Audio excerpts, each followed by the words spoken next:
So, good morning guys, kakagising lang natin. Ito may nagsend sa atin at nagtag ng video, sir, bakit hindi daw namatay yung apoy na gamitan naman ng fire extinguisher. Sa classification kasi guys ng fire at fire extinguisher, dapat tugma yung ginamit mo or at least belong sa kaya niyang apulahin. O baka yung fire extinguisher na nagamit doon is yung water, diba? Type ng fire extinguisher. So yun yung mga ginagamit sa mga wood, okay yun. Sa class A na fire, pwede yun, pwede yung makapula ng apoy. So, may bibigay akong picture sa inyo dyan sa taas. Tingnan nyo kung ano yung klase ng fire ang maapula niya. Sa powder, pwede sana yun pag namitan siya ng powder. Kasi flammable liquids yun, di ba? Gasoline kasi yung cause nun ng fire na yun.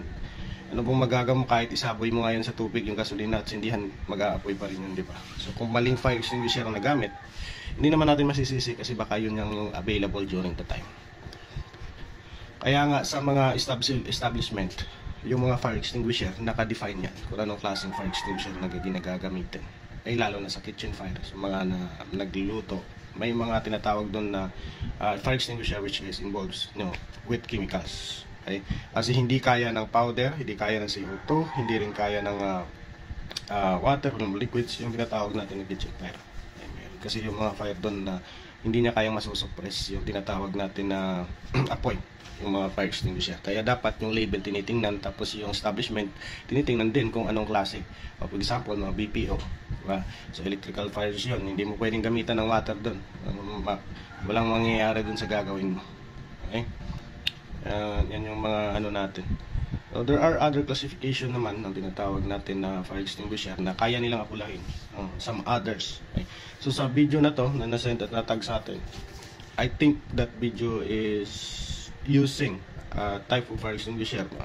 Hinala ko nga parang tubig ata yung type ng fire extinguisher. Ibig sabihin ng water, may hindi yung buong tubig to lang. May combination yon, so mostly tubig. Kasi walang nangyayari. Kasi kung for example, ano yon, number 1, kung powder yon, makikita mo dun yung effect ng powder doon sa fire extinguisher. Powder yon or yung mga tinatawag natin na flammable liquids, anti-suppressant sa fire extinguisher natin.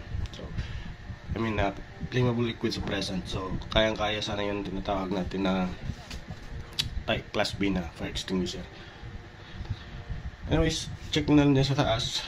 Medyo hindi pa tayo ready, pero sinagot ko na kasi medyo naano din ako Isa rin kasi ako sa motor, parang naawa ako dun sa may-ari ng motor. Enduro ride pa naman yun for a cause. So, shout out po sa inyo. Sana po mapalitan yung unit nyo. Baka may insurance pa naman.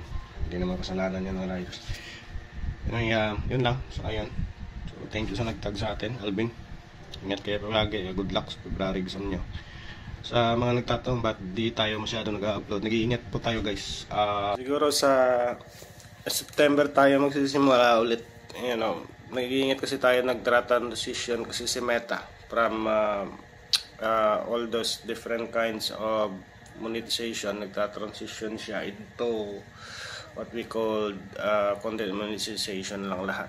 Alright, so salamat nga pala sa another 1,000 na dagdag sa atin. 54k na po tayo. Sobrang bilis ng pag-akyat natin.